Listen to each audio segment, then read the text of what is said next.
napakabuti mo. Di ka nagbabago, ikaw'y parating tapat sa iyong mga salita. O Jesus, ako sa'yo'y namamangha, umaakaw sa pagsamba. Ang ngalan mo'y pupurihin magpakailanman. Hallelujah, hallelujah, sa'yo ang pagsamba. Hallelujah, hallelujah, hallelujah, hallelujah, sa'yo ang pagsamba. Hallelujah, hallelujah.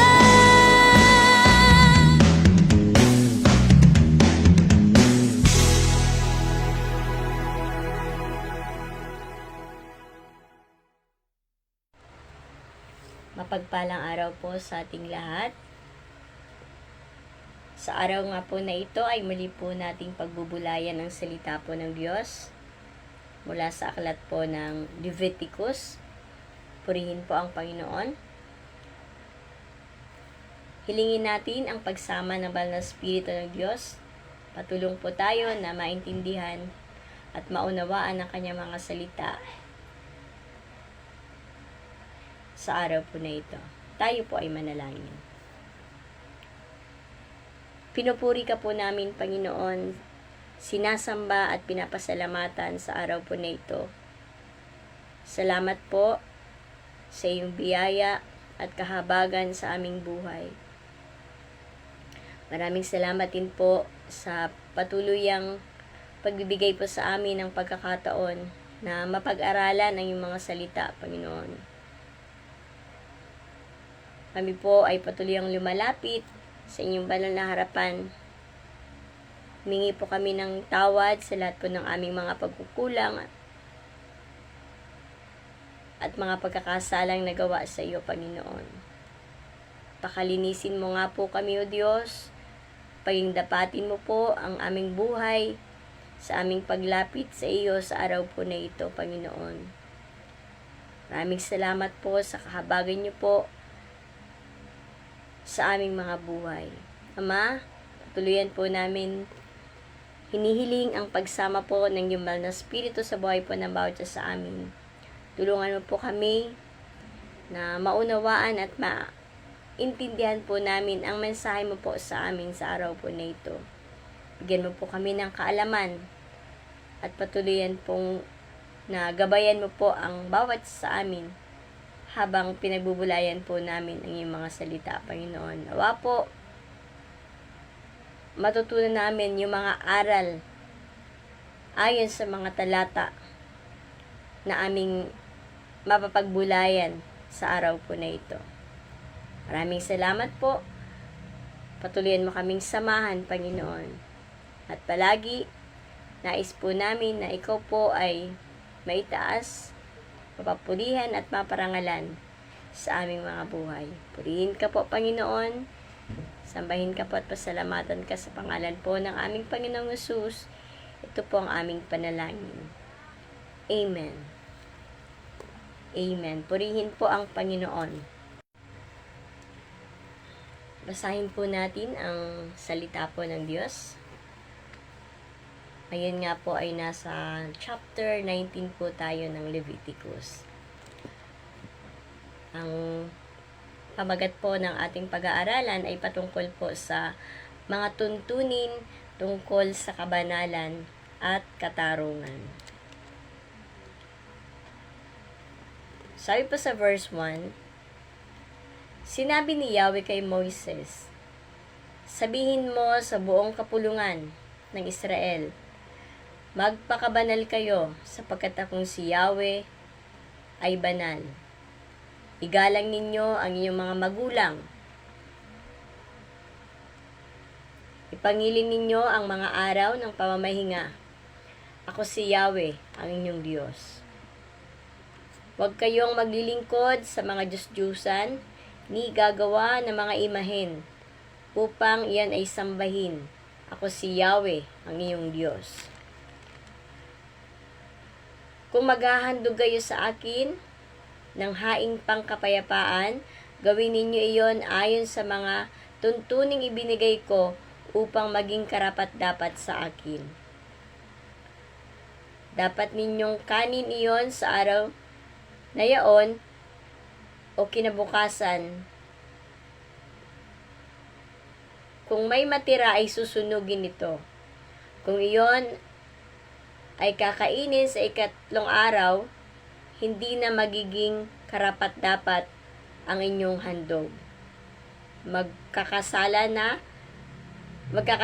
ang kakain niyon sapagkat iyon ay paglapastangan sa mga bagay na banal. Dapat siyang itiwalag sa kapulungan. Kung mag-aani kayo sa inyong bukirin, ititira ninyo ang mga nasa gilid at huwag na ninyong babalikan ang inyong naanihan. Huwag ninyong pipitasing lahat ang bunga ng ubasan, ni pupulutin man ang mga nalaglag. Bayaan na ninyo iyon sa mahihirap at sa mga dayuhan. Ako si Yahweh, ang inyong Diyos. Huwag kayong magnanakaw, mandilin lang o magsisinungaling. Huwag din kayong manunumpa sa aking pangalan ng walang katotohanan, pagkat iyon ay paglapastangan sa pangalan ko. Ako si Yahweh. Huwag ninyong dadayain o pagnanakawan ng inyong mga kapwa. Huwag ninyong ipagpaliban ang pagbabayad sa inyong pinapagtrabaho. Huwag ninyong apihin ang mga bingi at lalagyan ng katusuran ang daraanan ng mga bulag. Matakot kayo sa Diyos. Ako si Yahweh. Huwag kayong hahatol ng walang katarungan upang pagbigyan ang mahirap o suyuin ang mayayaman. Huwag ninyong ipamamalita ang kasiraang puri ng iyong kapwa, ni sasaksi laban sa inyong kapwa, upang ipahamak lamang siya. Ako si Yahweh. Huwag kang magtatanim ng galit sa iyong kapwa, sa halip, pangangaralan mo siya. Sa gayon, hindi ka magkakasala dahil sa kanya. Huwag kang maghihiganti o magtatanim ng galit sa iyong mga kasamahan. Ibigin mo ang iyong kapwa gaya ng iyong sarili. Ako si Yahweh. Sundin ninyo ang aking mga utos. Huwag ninyong palalahian ang hayop na inyong alaga sa hayop na hindi nito kauri. Huwag din kayong maghahasik ng 2 uri ng binhi sa isang linang. Huwag kayong magsusuot ng damit na yari sa 2 uri ng sinulid. Kung ang isang lalaki sumiping sa kanyang aliping babae na nakatakdang pakasal sa iba, ngunit hindi pa natutubos o napapalaya, dapat itong siyasatin. Hindi sila dapat patayin. Ngunit ang lalaki magdadala ng isang tupang lalaki bilang handog ukol sa paglabag. Dadalahin niya ito sa pintuan ng toldang tipanan at ihahandog ng saserdote, sa gayon siya'y patatawarin. Pagdating ninyo sa lupaing ibinigay ko sa inyo, 3 taon kayong hindi kakain ng bunga ng mga punong tanim ninyo roon. Sa ika-4 na taon, ang mga bunga nito ihahandog ninyo sa akin.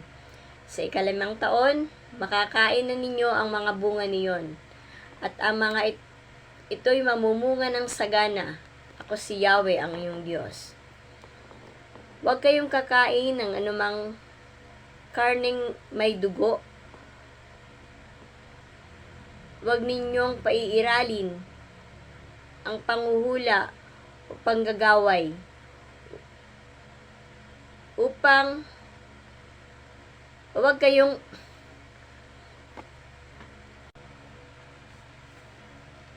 kakain ng anumang karning may dugo. Huwag ninyong paiiralin ang panghuhula o panggagaway. At huwag magpapaahit o magpapaputol ng balbas.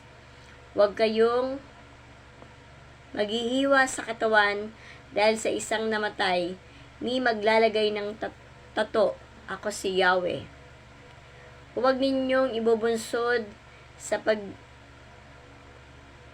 bibili ng panandaliang aliw ang inyong mga anak, sapagkat iyon ang magiging dahilan ng paglaganap ng kahalayan sa buong lupain.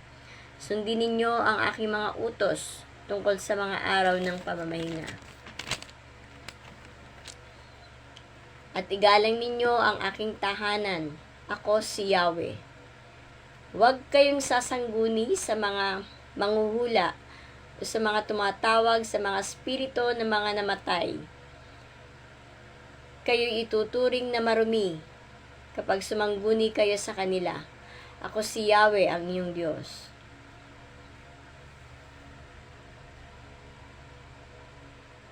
Tatayo kayo kapag may kaharap na matanda. Igalang ninyo at matakot kayo sa Diyos. Ako si Yahweh.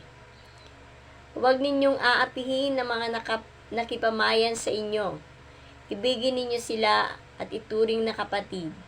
Alalahanin ninyo ang nakipamayan din kayo sa Ehipto. Ako si Yahweh, ang inyong Diyos. Huwag kayong mandaraya sa pagsusukat, pagtitimbang, o pagbilang ng anuman. Ang inyong panukat, timbangan at takalan ay kailangang nasa wasto. Ako ang nag-alis sa inyo sa Ehipto. Ako si Yahweh, ang inyong Diyos. Sundin ninyo ang lahat kong tuntunin at kautusan. Ako si Yahweh. Purihin ang Panginoon sa pagkabasa ng kanyang mga salita. Ayon sa talatang atin pong binasa mula sa Leviticus chapter 19, sabi nga po dun sa verse 1, sinabi ni Yahweh kay Moises,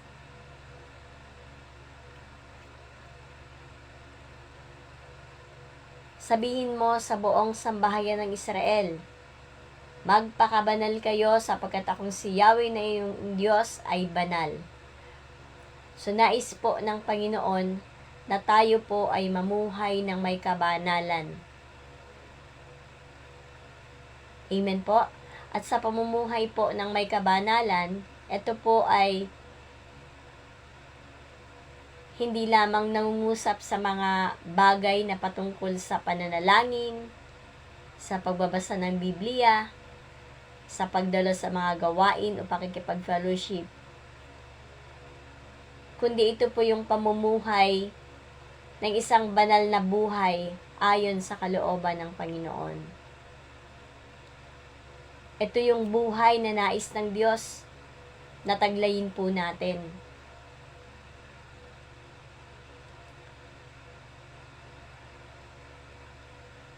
Buhay na nakalulugod sa harapan ng Panginoon.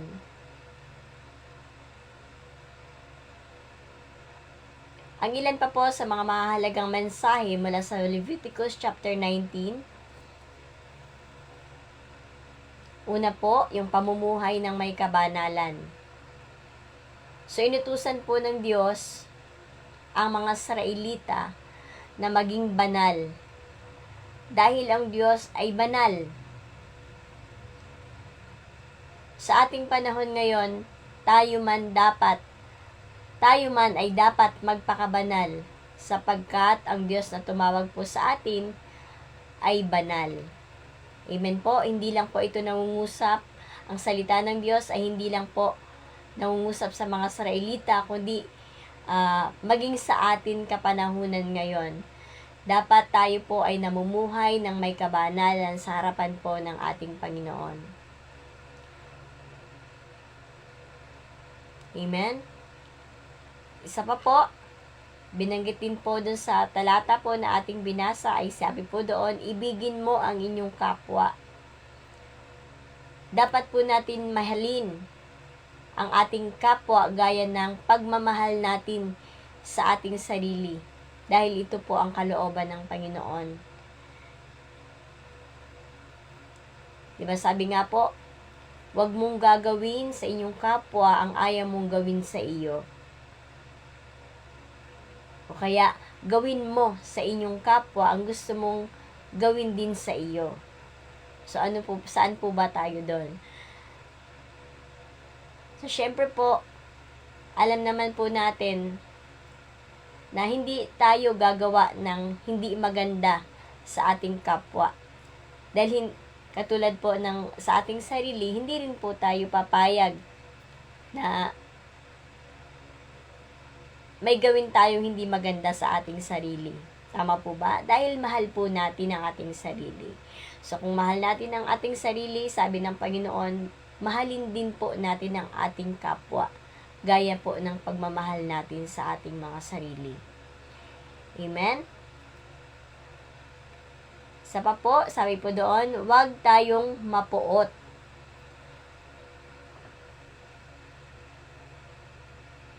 Huwag po tayong mapuot o mamuhi sa ating kapatid.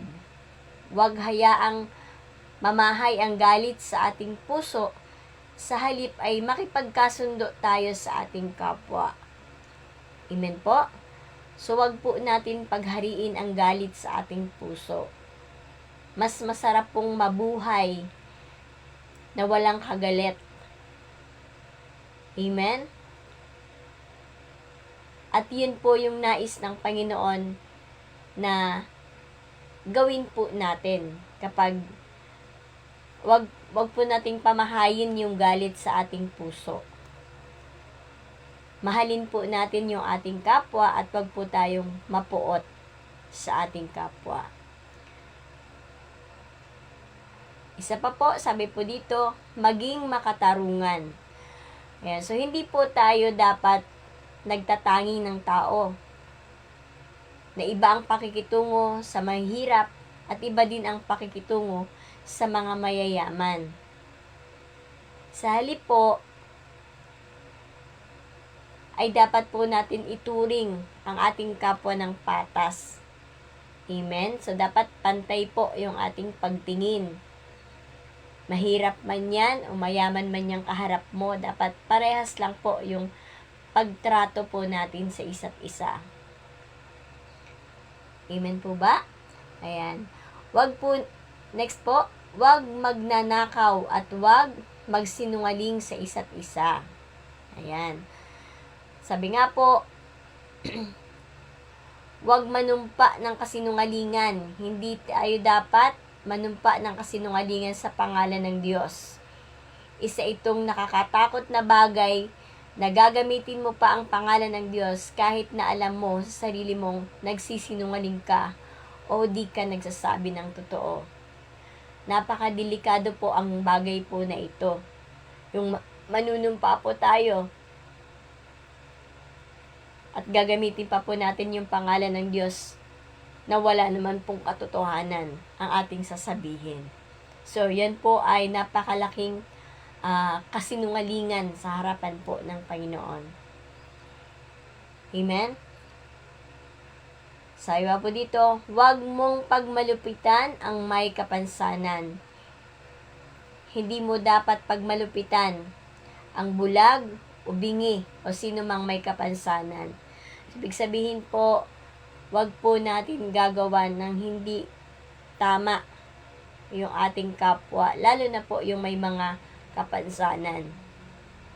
Amen po? Kasi sabi nga po, ang sabi po ng Panginoon, dapat po tayo po ay nagmamahalan. Ibigin po natin ang ating kapwa. Diba sabi po kanina, ibigin po natin ang ating kapwa gaya po ng ating sarili. Huwag po natin gawan ng hindi maganda ang ating kapwa dahil hindi po iyon ang kalooban ng Panginoon. Hindi po iyon ang nais ng Panginoon na gawin po natin. Dahil ang sabi po ng Panginoon, mahalin po natin ang ating kapwa gaya po ng ating sarili. Amen.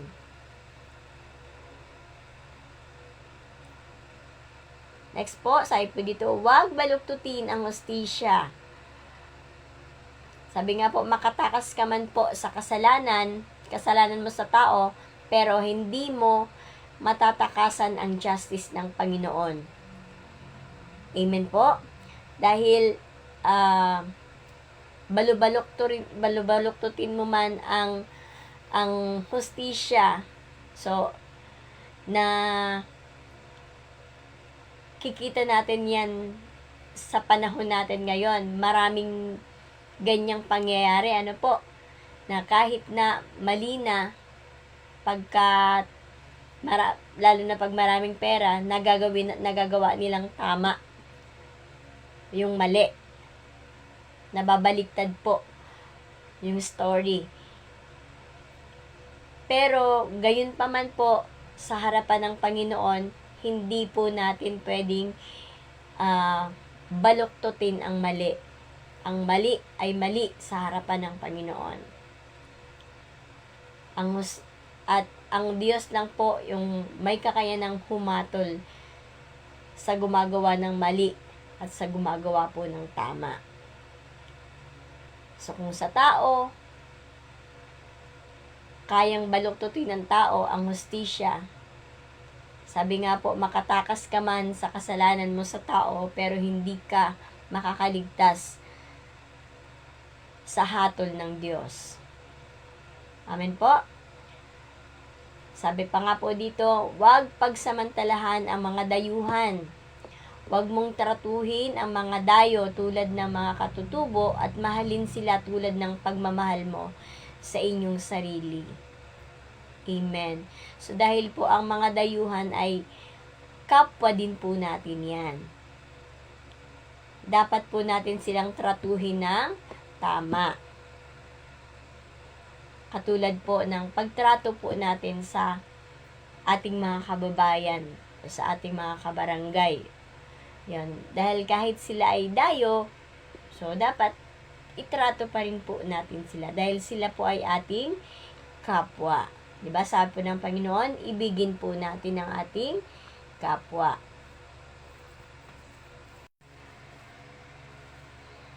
Amen. Salamat po sa Panginoon sa kanyang mensahe sa atin sa araw po na ito. Tayo pong muli ay manalangin. Muli po aming Diyos, kami po ay nagpupuri at nagpapasalamat sa iyong pagsama sa amin sa umaga po nito. Salamat po sa mensahe ng iyong mga salita, Panginoon. Patuloyan mo nga po kaming tulungan na makapamuhay po kami ng may kabanalan ayon sa iyong harapan, Panginoon. At patuloyan po namin masunod ang kalooban mo po sa aming mga buhay. Tulungan mo po kami palagi. Gabayan mo po kami palagi sa araw-araw, Panginoon. At i-guide mo po kami palagi sa lahat po ng aming gagawin. Nawa po, patuloyan ka po namin mapaluguran sa buhay po na ito. Patuloyan ka po namin mapapurihan sa buhay po na ito. Ama, sa iyo lamang po namin palagi pinagkakatiwala ang aming buhay. Pangunahan at pagharian mo po kami palagi, Panginoon. Tulungan po kami na makapamuhay po kami ayon sa kalooban mo, Diyos. Maraming salamat po sa araw po na ito, sa mga aral ng iyong mga salita na amin pong natutunan. Nawa po ay maisapamuhay po namin ang lahat po ng aral na natutunan po namin sa araw po na ito. Maraming salamat po, maging sa buhay po ng aking mga nakasama sa araw po na ito, sa mga nakapakinig ng iyong mensahe, Panginoon, at sa mga makikinig pa lang, O Diyos, Patuloyan po na samahan mo po kami, Panginoon. Maraming salamat po, Diyos. Praise and glory, honor and strength unto our God, matchless, endless, love unrestrained. This is our God. Every time sing praise and glory.